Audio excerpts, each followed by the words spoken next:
You can go. Uh,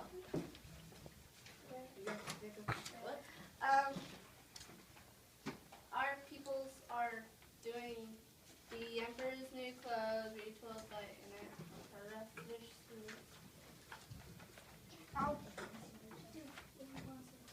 Oh, I do all this for the female. What the? That's disgusting. Alright. I am the narrator and the Miller's wife. And I'm Wacky and Bartholomew. Ivan and Miller. I'm the Emperor And I'm Sven. King. Ivan's brother. Okay. Oh,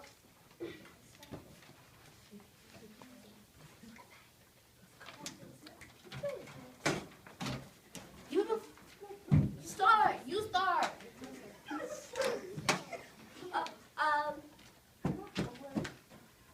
There once lived an emperor whose passion was clothes. The more fashionable and trendy, the better. While his clothes grew fat, his closets grew fat, his people grew thin and struggled to feed their families. Still, the emperor continued his pursuit of fine fashion. Each day, he would walk through the city so the people could see how fashionably he was dressed. Keep those beggars away. Don't tarnish my shiny skin. Don't they know how much dragon skin costs? Yes, sir. I know I look magnificent, but I must keep that distance. Don't ruin my nose. Yes, sir. The emperor concluded his walk that day in a bit of a mood. He was oblivious to the hunger that surrounded him and could not imagine why no one noticed his new suit. Your Highness, here are the crop reports for you to look over. They're filled with more bad news. The southern region of the kingdom reported a swarm of locusts that swept through their crops. Crops, moms. What do I care about crops? My table is filled with grand meals each day. Unless you're talking about the sheep dying and there being no wool for my new winter wardrobe, I am not interested in all that talk. Now leave me be. Yes, sir. The emperor took out his hand mirror and admired his reflection. He studied each detail. He rouged his cheeks to give himself color and cleaned for hours, going from hand mirror to vanity to full-length looking glass and back. Mirror, mirror in my hand, who's the most fashionable emperor in the land? I am. Across town, a couple men who called themselves weavers were hatching a scam. Brother, this is our time. Finally, we're going to strike it rich. Have you looked upon brother? No one has any money. How do you be so affable? The emperor here is finally tired, and all the gold of the land at his disposal. Yes, you are right, but still, what is your point? Watch as I wave this fine thread. We don't have on this enormous loom. We don't have to create a dazzling new cloth. Ivan sat down at the imaginary loom and began weaving.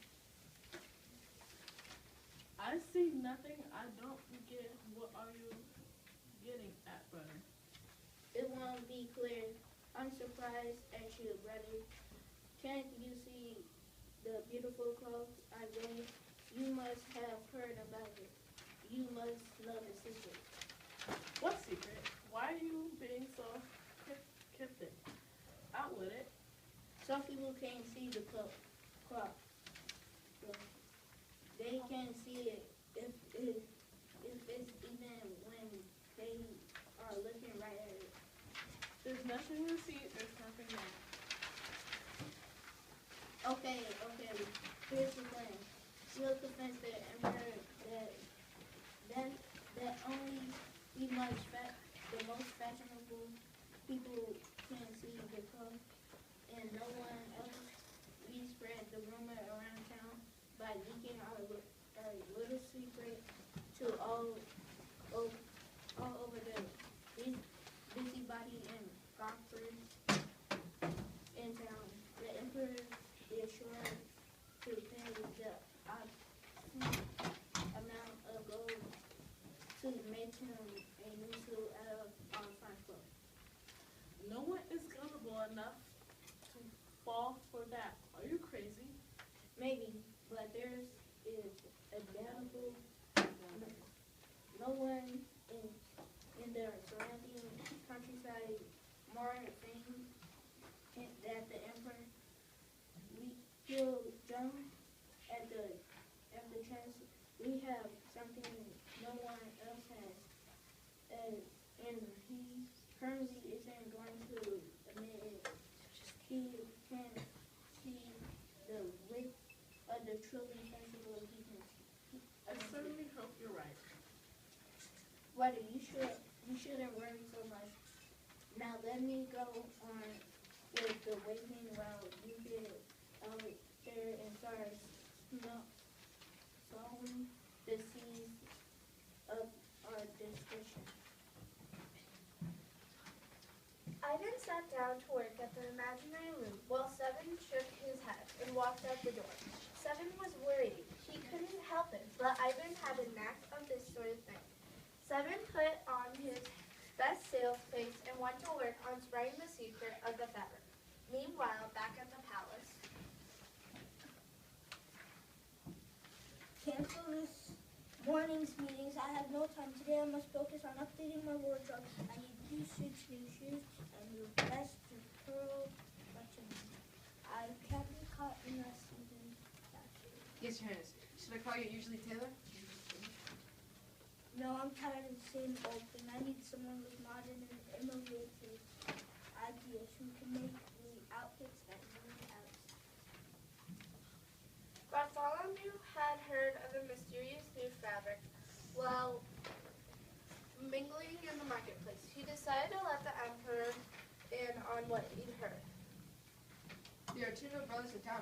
They are rumored to have created fabric that only those with the best fashion sense can see.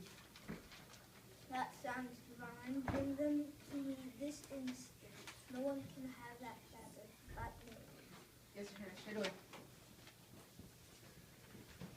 It was not difficult for Bartholomew to find the brothers' shop, but it was difficult for him to get there without noticing all the people in the starving in the streets. He felt helpless as the emperor's escape. He wished he had the power to do more. As he passed another shop, a woman latched hold of him and wouldn't let him pass by.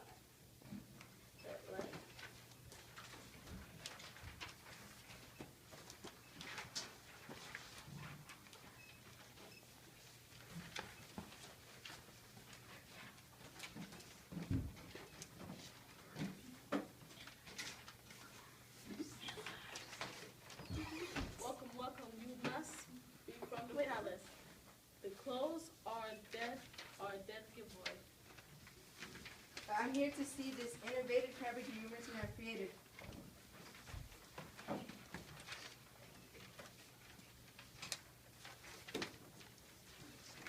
Right this way, my brother is just finishing weaving a bolt of fabric right now. I know you will come.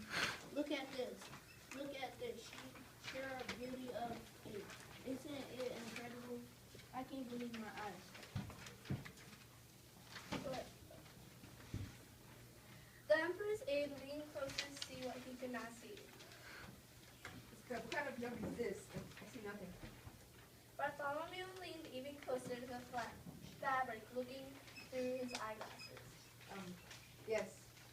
I see it now. It is beautiful. I've never seen quite nothing like it. Didn't you know only the people with the best taste and eye for imaginative fashion can see this particular fabric? It's woven, especially so. The Empire demands that you have to come and him, and only him with this fabric.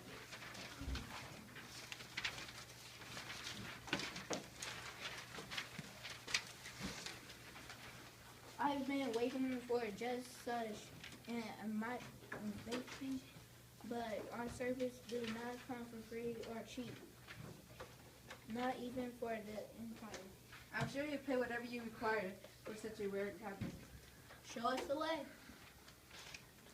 7 and Ivan collected the fabric and an imaginary new suit of clothes. Bartholomew led the way to the palace. He showed them into a waiting room while he spoke with the emperor. The brothers with the fabric are outside, Your Highness. They will require payment for their services.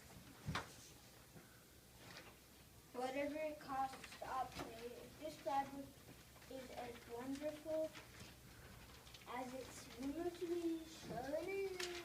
Ivan and 7 brought the fabric into the emperor's changing room. Your Highness, we're so proud to bring you our most wonderful creation. We tailored this suit especially for you. Try it on. The emperor quickly hid the disappointment he felt. He could not see the fabric. How could he be the most fashionable emperor in the land if he couldn't see this special weave?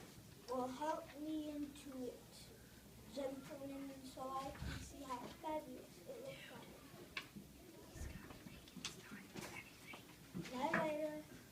It's just an imaginary thing. Ivan and 7 helped him into the suit, and there the emperor stood in his birthday suit in front of the mirror, pretending to adjust the fit of the jacket. You're naked. I never in my life will I imagine a more beautiful suit or clothes. It's dazzling and it fits so well, Your Highness. I think the pants could use a little nip and tuck, and then they will be perfect. Perfect. That's what I like to hear. That I look happy. Later that day, after the brothers had been paid a handsome sum for the suit, the emperor took his daily stroll through the town to show off his new attire. The townspeople had heard about the beautiful suit, and more importantly, how much the emperor had paid for it. The miller's wife pushed her way to the front.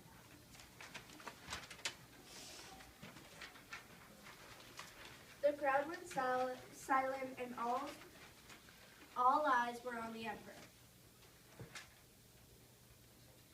Bassanio, what do? I know I've been had and my people are angry. Tell them the truth. Tell them that you have learned that what you wear is not the most important thing. Tell them what you understand their suffering. Tell them that you will find a way to get some food. The people applauded as the emperor repeated Bartholomew's words. And to show you I am a man of my word, I'll be serving dinner for the entire town at the palace tonight. Sir, I'm so proud to be serving you. The crowd roared its approval. After getting back to the palace, the emperor sent guards to track down the brothers, who hadn't gone far. He got back the gold and used it to purchase more food from the neighboring land that had not suffered crop losses. The emperor remained true to his word, and from that day forward he spent less time in front of his mirror and more time helping his people.